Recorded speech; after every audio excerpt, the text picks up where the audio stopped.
Have you ever felt lost, untethered, searching for something more? Welcome to Angelic Footprints, where the spirit meets the road on a journey to self-healing and rediscovery.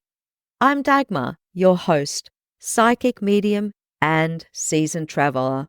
Each week, we'll explore the world of angels and personal transformation. We're going to dive into compelling histories and captivating mythology. You're going to hear remarkable, real-life angel encounters and discover how you too can connect with the angels guiding your path.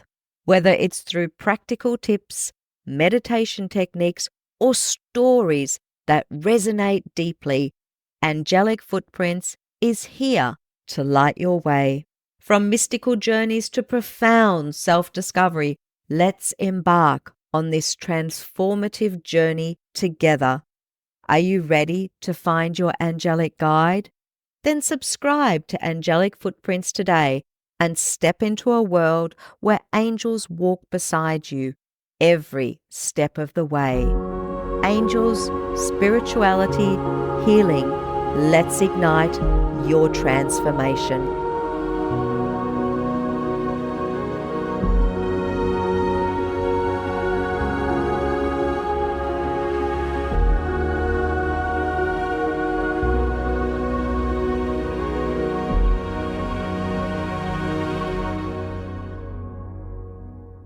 Hello and welcome everybody to today's episode of the Angelic Footprints podcast.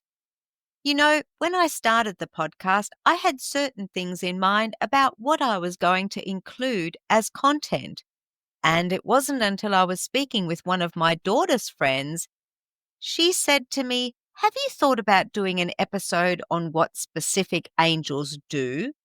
And it was then that I came to realize, oh, wow, I definitely need to include this. And that got me thinking. Now, I cannot hope to tell you all about every single angel. That would be nigh on impossible, as there are thousands upon thousands of angels. What I will do is start with the named angels that are in various texts, whether it is in the Bible, the Book of Enoch, or other historical writings. As always, I have used a number of different sources for this content, and we will be doing quite a number of episodes on this topic.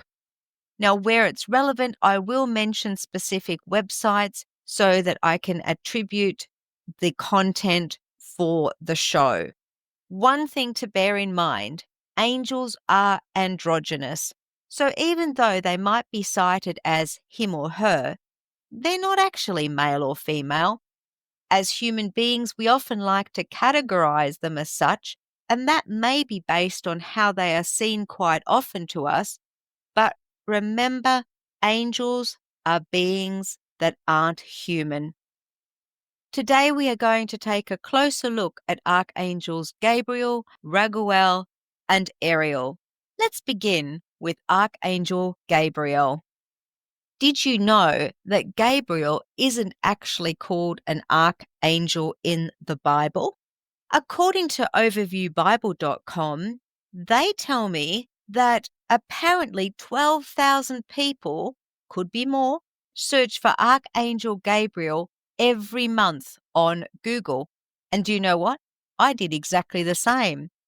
That's pretty interesting because in the Protestant Bible, Gabriel is never actually called an archangel. The only angel in the Bible that is specifically given that title is Michael, and that's at Jude 9. Why then do we think that Gabriel is an archangel? Well, apparently, in the book of Enoch, it was written, and that is where this has had a huge impact on Gabriel's religious context. It was also so influential that the biblical book of Jude even quotes this particular paragraph, and it's in Jude 14 to 15.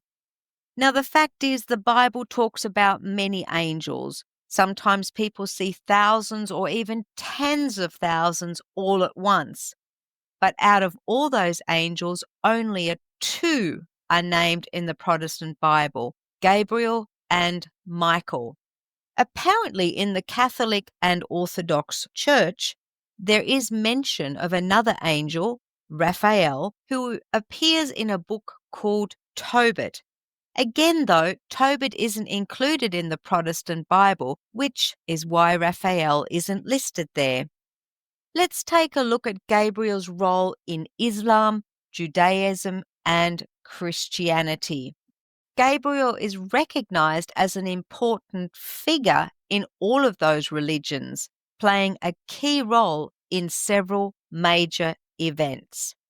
According to learnreligions.com, in Islam, the Prophet Muhammad said that Gabriel appeared to him and dictated the entire Quran.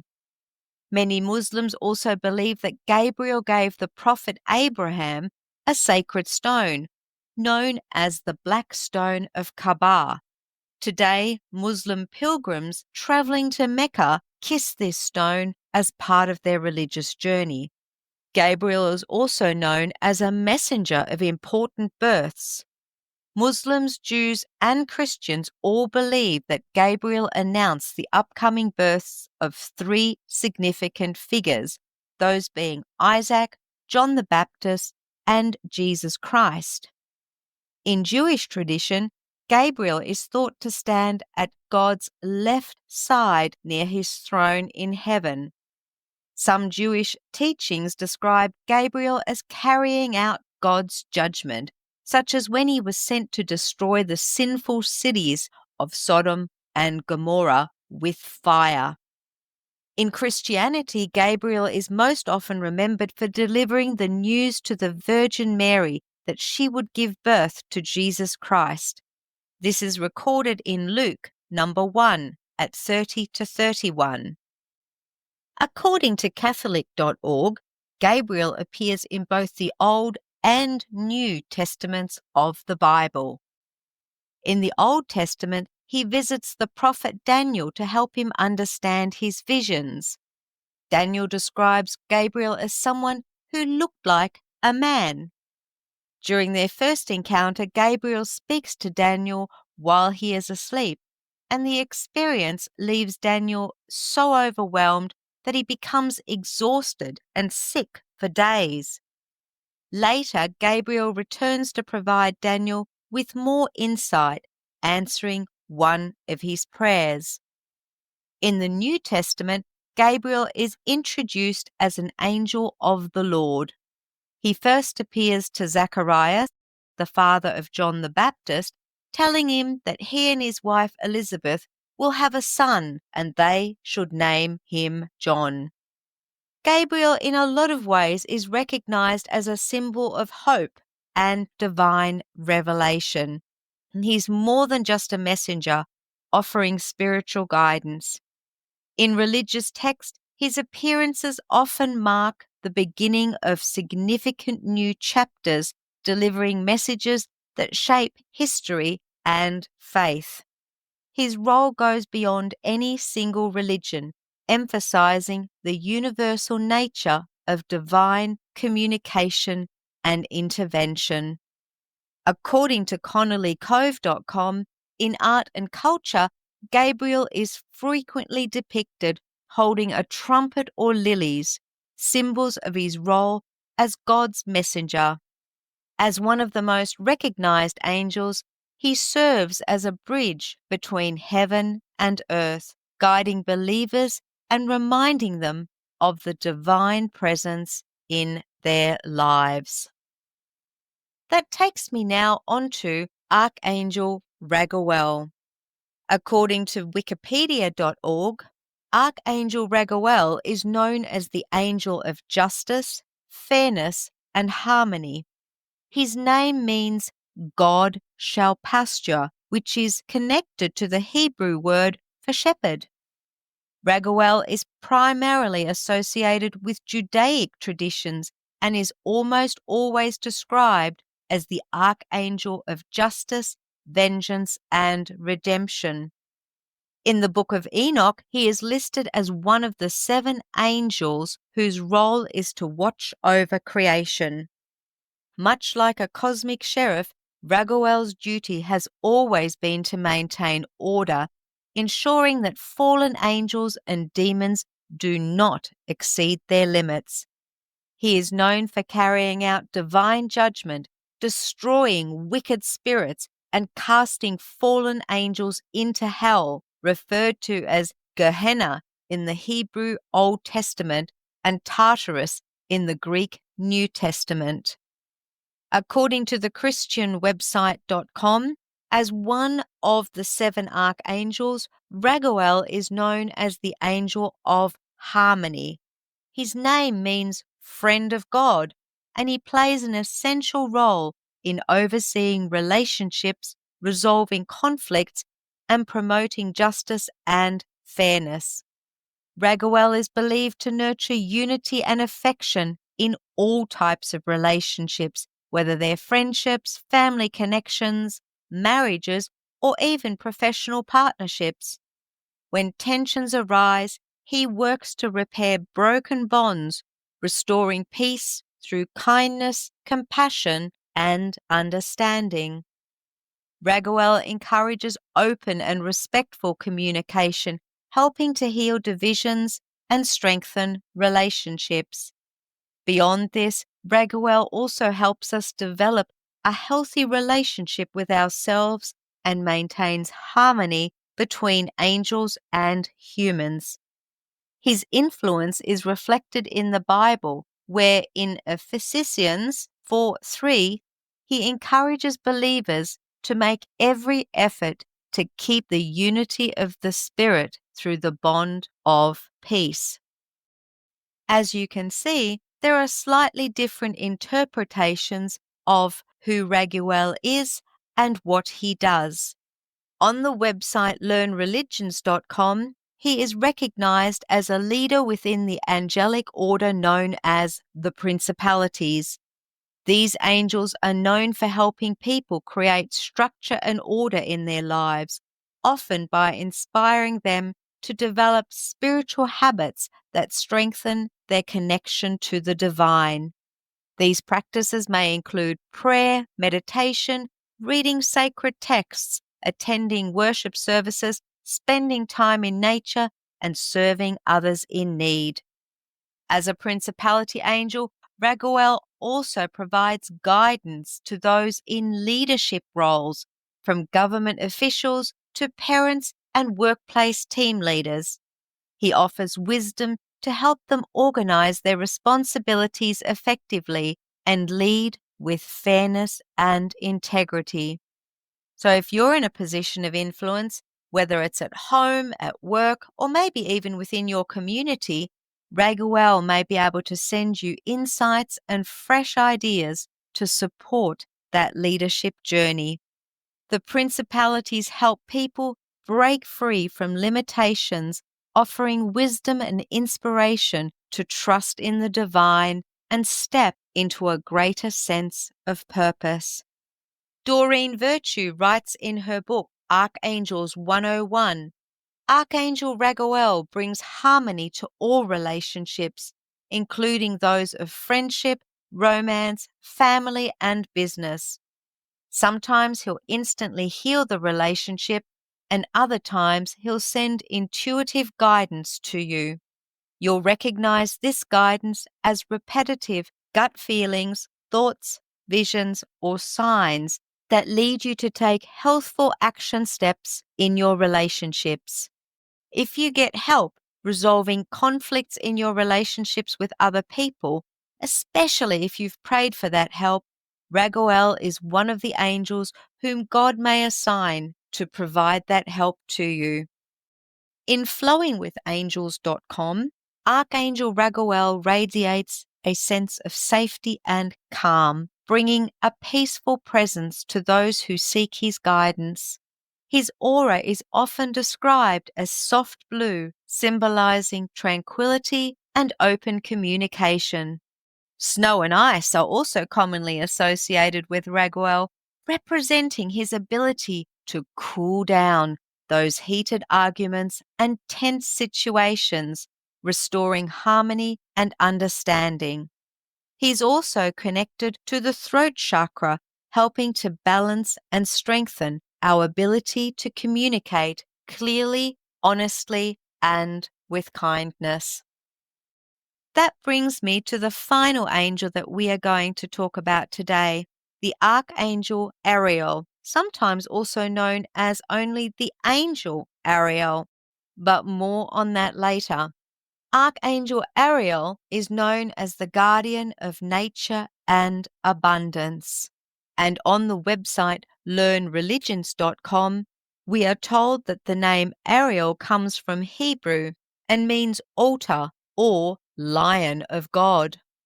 Archangel Ariel is often seen as the angel of nature, watching over the well-being of animals, plants, and the nature elements, such as water, wind, and fire. She ensures that all living things are protected and that ecosystems remain in balance and harmony. Because of this, Ariel is sometimes called the guardian of Earth and is associated with environmental protection and sustainability. Beyond nature, Ariel is also known as the provider of abundance. She helps guide people toward prosperity in different areas of life, whether it's financial stability, emotional fulfillment, or spiritual growth. Those seeking to attract abundance often call on her for support. Ariel also serves as a bridge to the mystical realms of nature, because what that means is, if she's asked, she can help people connect with fairies and other elemental spirits, deepening their bond with the natural world. According to flowingwithangels.com, Archangel Ariel helps us discover, or perhaps rather remember, our true life purpose and higher calling by unlocking hidden wisdom from within our subconscious mind. Her energy provides the courage and confidence to set intentions, step beyond our comfort zones, and embrace our full potential. She supports us in fulfilling our life's mission while ensuring we have everything we need in the physical world. In artistic representations, Ariel is often shown holding a globe to symbolize her connection to the earth, or surrounded by natural elements like water, fire, and rocks. She is frequently depicted in pale pink or rainbow colors, reflecting her nurturing and expansive energy. Symbols linked to Ariel include lions, the moon, lilies, wild animals, and flowers, all of which represent her deep connection to nature and her role in balancing the heart chakra. According to medieval scholars like St. Thomas Aquinas, angels are arranged into groups known as choirs, including seraphim, cherubim, and others. Ariel is believed to be a part of, if not the leader of, the choir known as the Virtues. These angels inspire humanity to create great works of art, make scientific breakthroughs, and experience divine miracles in their lives. Now, I started talking about Ariel as either an angel or an archangel. And what is interesting is that Ariel's title as an archangel does not come from traditional religious scriptures, but has developed over time through mystical traditions, apocryphal texts, and modern spiritual beliefs. According to ahigherview.com, in writings such as the Hierarchy of Blessed Angels, Ariel is explicitly named among the archangels. Over the centuries, her status has been reinforced by spiritual and occult traditions, which attribute to her the roles of ruler of the waters and spirit of air, responsibilities often associated with archangels. While her designation as an archangel may not be universally recognized in formal religious doctrine, her influence in spiritual practices continues to grow, symbolizing both divine guidance and the world's sacred balance. There you have it, information on Archangels Gabriel, Raguel, and Ariel. As you can hear throughout this episode, not all of the information is congruent with everything else, as various sources cite different information on the different angels. But I hope that you've been able to see that there are many similarities in the duties and tasks assigned to the different angels. That takes us to the end of today's show. In the meantime, if you found this episode valuable, please share information about the show with 3 people who you believe would find it beneficial. If you enjoyed the show, please consider leaving a 5-star review on the platform where you're listening. You yourself might find yourself at a crossroad in your life, and if you are looking for guidance and inspiration, I'd love to help you find your path with a spiritual angel reading. Contact me on info@dagmarbryant.com for more information and to make a booking. Until the next episode, blessings, and may your life be filled with hope and inspiration.